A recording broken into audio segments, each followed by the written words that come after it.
wabarakatuh. Perkenalkan, nama saya Rika Septiani Rahayu dari kelas B2 jurusan Sarjana Terapan Kebidanan. Di sini saya akan menjawab soal UTS dari mata kuliah Etnomedika Kebidanan. Kelebihan dan kekurangan dari pengobatan tradisional dan medis. Sebelumnya, saya akan menjelaskan terlebih dahulu dari kelebihan pengobatan tradisional. Kelebihan dari pengobatan tradisional ini yaitu relatif lebih aman jika dikonsumsi dalam waktu yang lama, relatif lebih murah sehingga terjangkau oleh masyarakat sekitar, dan bahan-bahan alami yang digunakan lebih mudah ditemukan di lingkungan sekitar masyarakat. Lalu dengan menggunakan metode herbal yang alami sehingga tubuh lebih mudah untuk menerimanya.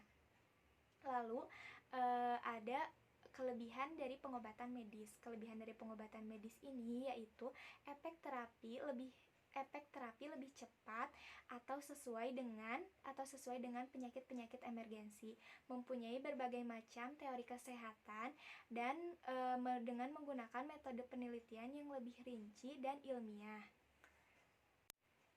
Kekurangan dari pengobatan tradisional yaitu belum banyak uji klinik mengenai obat dan bagaimana cara pengobatan tradisional, mudah tercemar di berbagai mikroorganisme, dan efek dari farmakologisnya lemah. Sebagai contohnya ini yaitu kunyit. Kunyit mempunyai senyawa yang merugikan tubuh, tetapi di dalam kunyit juga mempunyai zat anti untuk menekan efek negatif tersebut. Lalu ada kekurangan dari pengobatan medis, yaitu relatif lebih mahal dan efek samping yang ditimbulkan lebih berbahaya, dan cara pengobatan yang menakutkan masyarakat. Seperti contohnya ini yaitu operasi atau pembedahan, radiasi, dan kemoterapi. Faktor-faktor yang mempengaruhi meningkatnya pengobatan tradisional. Yang pertama ini adalah faktor pengetahuan. Pengetahuan sangat penting bagi masyarakat sekitar. Jika pengetahuan masih rendah tentang pengobatan modern, maka menjadikan salah satu pilihan masyarakat untuk menggunakan pengobatan tradisional. Lalu yang kedua ini adalah faktor ekonomi. Kecenderungan masyarakat sekitar menggunakan pengobatan tradisional ini karena harga yang relatif lebih murah sehingga terjangkau oleh masyarakat sekitar, dan bahan-bahan alami yang digunakan lebih mudah ditemukan di lingkungan sekitar masyarakat. Yang ketiga ini adalah faktor kepercayaan. Kebanyakan masyarakat pedesaan ini masih mempercayai bahwa pengobatan tradisional lebih manjur dibandingkan dengan pengobatan modern. Makanya dari itu kebanyakan masyarakat di desa lebih menggunakan pengobatan tradisional. Lalu ada faktor jarak. Jarak adalah salah satu faktor yang sangat penting untuk memanfaatkan fasilitas kesehatan.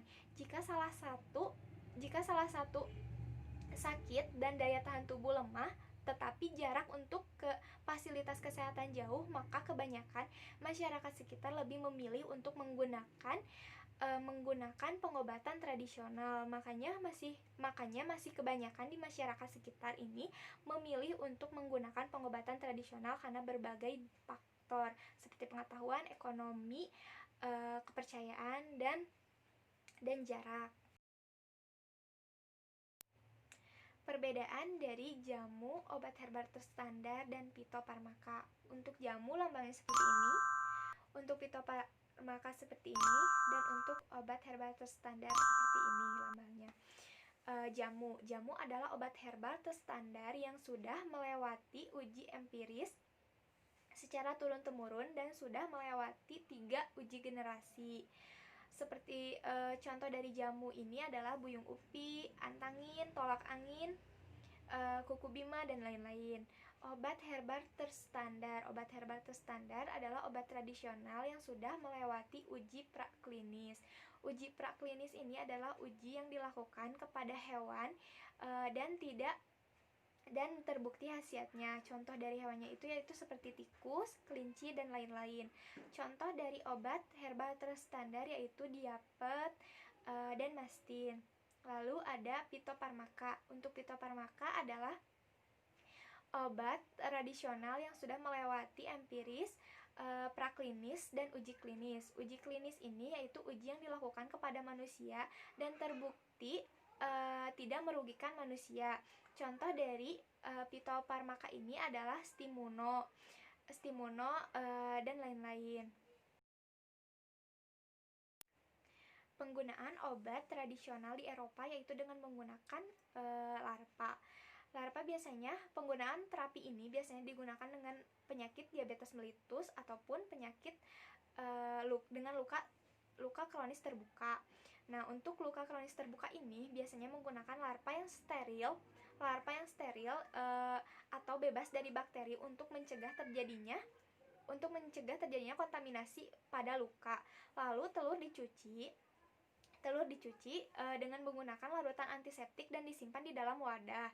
Setelah itu biasanya digunakan 5-10 ekor larva. Kemudian dalam waktu 48-72 jam larva bergerak menuju luka tersebut. Efek samping dari menggunakan pengobatan ini yaitu muncul rasa yang tidak nyaman baik terhadap dokter, pasien, ataupun tenaga kesehatan. Lalu muncul nyeri, pendarahan ringan, dan bau yang tidak enak.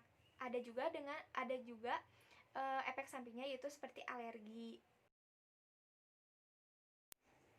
Sejarah penggunaan obat tradisional di Indonesia. Indonesia merupakan negara tropis yang sangat banyak yang jumlah tanamannya ini sangat banyak.